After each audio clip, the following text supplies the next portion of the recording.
আপনি কি জানেন এই দুনিয়াতেই এমন ৩ শ্রেণীর মানুষ আছেন যারা একটা ভালো কাজ করেই আল্লাহর কাছ থেকে দ্বিগুণ সওয়াব পান। চলুন রসূল সাল্লাল্লাহু আলাইহি ওয়াসাল্লামের মুখ থেকেই জেনে নিই। আবু বুরদা রাদিয়াল্লাহু থেকে বর্ণনা করেন, তিনি তার পিতা থেকে বর্ণনা করে বলেন, আল্লাহর রসূল সাল্লাল্লাহু আলাইহি ওয়াসাল্লাম বলেছেন, ৩ ধরনের লোকের জন্য ২টি পুণ্য রয়েছে। ১, আহলে কিতাব, যে ব্যক্তি তার নবীর ওপর ঈমান এনেছে এবং মুহাম্মদ সাল্লাল্লাহু আলাইহি ওয়াসাল্লামের ওপরও ঈমান এনেছে। ২, যে কৃতদাস আল্লাহর হক আদায় করে এবং তার মালিকের হকও আদায় করে। ৩, যার বাঁদী ছিল সে তাকে সুন্দরভাবে আদব কায়দা ও দ্বীনি ইলম শিক্ষা দিয়েছে, অতঃপর তাকে আজাদ করে বিয়ে করেছে, তার জন্য ২টি পুণ্য রয়েছে। সহিহ মুসলিম ১৫৪, আহমদ ১৯৭৩২।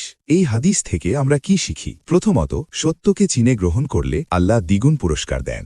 দ্বিতীয়ত, আমানতদার ও দায়িত্বশীল হওয়া আল্লাহর কাছে কত মূল্যবান তা এখানে স্পষ্ট। তৃতীয়ত, নারীর সম্মান, শিক্ষা ও মর্যাদা ইসলামে কতটা গুরুত্বপূর্ণ রসূল সাল্লাল্লাহু আলাইহি ওয়াসাল্লাম নিজেই আমাদের তা শেখালেন। হাদিসের বর্ণনাকারী আমির রহিম বলেন, তিনি এই হাদিস কোনো বিনিময় ছাড়াই শিক্ষা দিয়েছেন, অথচ আগে মানুষ এমন হাদিসের জন্য দূর দূরান্ত থেকে মদিনায় সফর করত।